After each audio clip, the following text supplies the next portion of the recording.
At one point, he prefaced the "we're going to own Gaza" by saying, by sort of talking about the trillions of dollars that the US had spent going into Iraq, and how this had been a terrible disaster.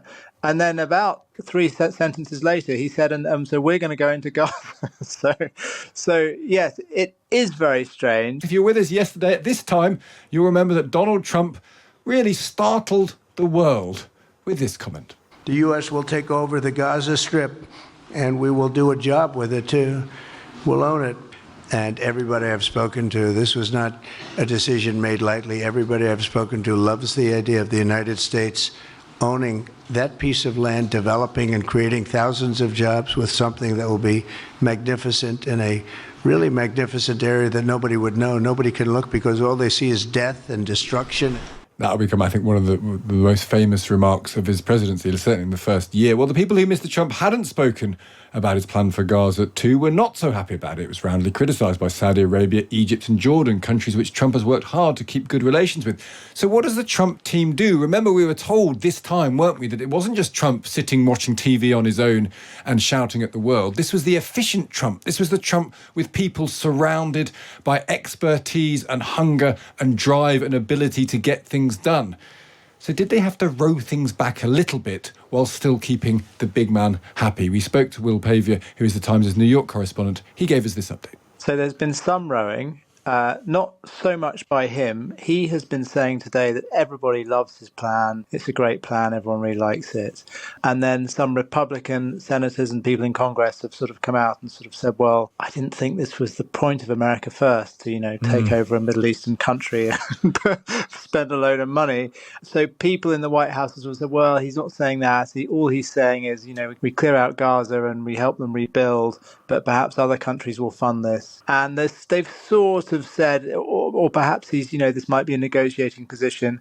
This evening, Sean Hannity, who's a sort of staunch Trump ally, I suppose, and Fox News presenter, interviewed Bibi Netanyahu and sort of suggested to him that, well, he's not saying that we should go there. He's just saying, we clear it out, we get rid of the bombs, and we bring economic development. And Netanyahu was very happy to sort of go along with that and sort of said, yes, he didn't talk about sending troops, he didn't talk about spending any money. I mean, it's tricky because he did seem to talk about that. Well, he talked about owning it. I mean, let's be honest, he actually said the US will own it. Yes, a long-term ownership position. It seems as if he did take people in the White House by surprise, including possibly his chief of staff, who seemed to be looking at him with a rather startled or cross look on her face, depending on how you interpret it. There has been some cleanup. Netanyahu obviously is delighted by the whole thing, and sort of said it was a remarkable idea and he's thinking outside the box. And so there's been some sort of praise, I guess, for, this idea that maybe he's just shaking things up a bit and, maybe it's a negotiating position rather than something that he actually believes in. I guess one of the difficulties for people observing from the outside is that quite a lot of his pitch to the American people was no more foreign involvement. One of the first things he's done is really try to crack down on foreign aid towards people that he doesn't have any political agreement with. America not getting entangled in foreign conflicts or solutions to foreign problems. All of those things are in diametric opposition to the thing he's just talked about. Yes, it's very strange. The remarkable thing about when he proposed it for the first time, at one point he prefaced the "we're going to own Gaza" by saying, by sort of talking about the trillions of dollars that the US had spent going into Iraq and how this had been a terrible disaster. And then about three sentences later, he said, and so we're going to go into Gaza. so yes, it is very strange. It's sort of hard to wrap your head around. The Wall Street Journal editorial board, which has been somewhat critical of Trump recently about his tariffs, wrote a sort of somewhat sympathetic sort of piece of saying, well, Trump is obviously, whatever you think of this idea, and perhaps it's a non-starter, he's obviously sympathetic for the plight of the Gazan people if you listen to what he says. So, it was sort of saying, nobody else is trying to help them, that, that it's been a terrible place for them to live for a long time, and no one else in the region has stepped up. So there's been, I have heard some sort of those sort of counter arguments from people on the right here. But yes, it is very confusing. And on that point, how much of a blank check has he got from the people, the MAGA lot who elected him? Because, you know, the tariff plan that he's talked about and then half withdrawn or has a possibility to raise interest rates, to raise inflation, affect American products, not necessarily help the people he said he wanted to help.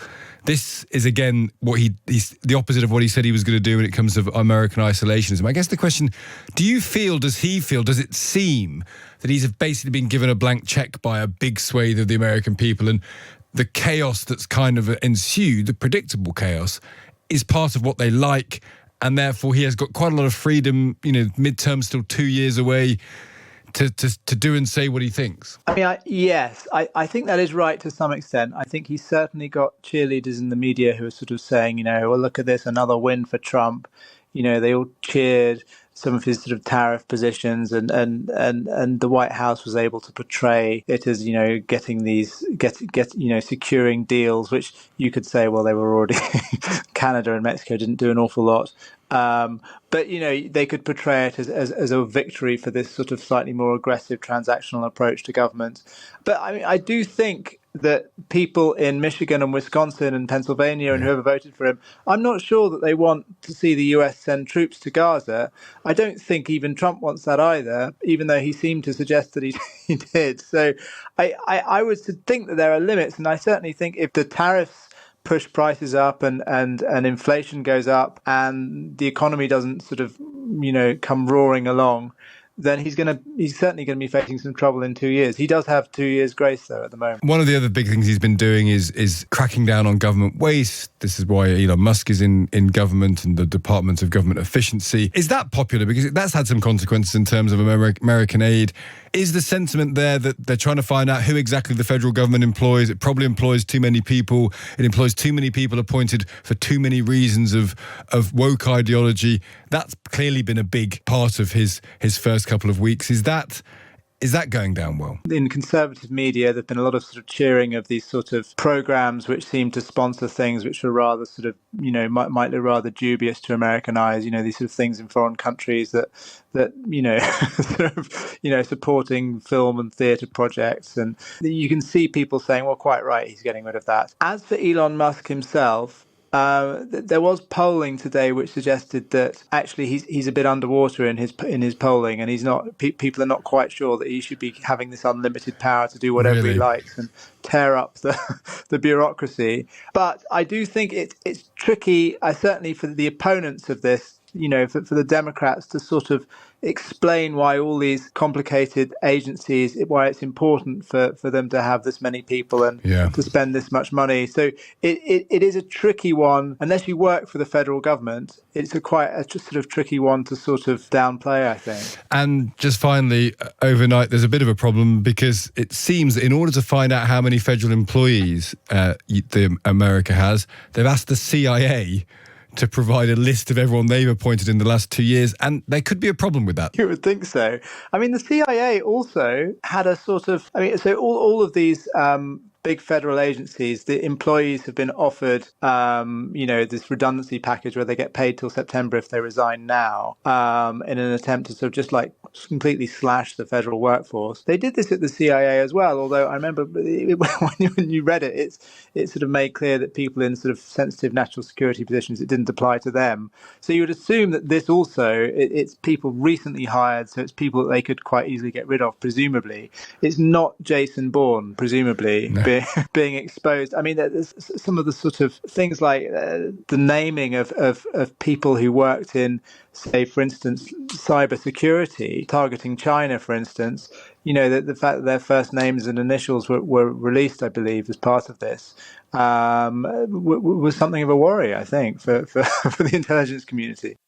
That's Will Pavia there, the Times' New York correspondent. I guess the question, Kate, with all of this is Trump is going to move fast and break things, and he'll either be loved or loathed for it in America. And there's 2 years before the midterms where he'll be judged for it. But he does completely change what politics is and can do. And one of the things we've talked about this week is you have Trump willing to go after these big ideas and not care about international law and not care about the rules. And then you have Keir Starmer, who wants to form this sort of friendship with him, but could not be more opposite in terms of their political instincts or their approach to the world. Yeah, he's a very rules-based man, Keir Starmer. And some might argue, actually, that's quite a good break on Trump. It's quite good to have an ally that close who is not going to enable that side of his personality. And others will and have argued that it might make the UK's position very difficult because we are much more inclined to stand back, slow down, think carefully and follow the rules.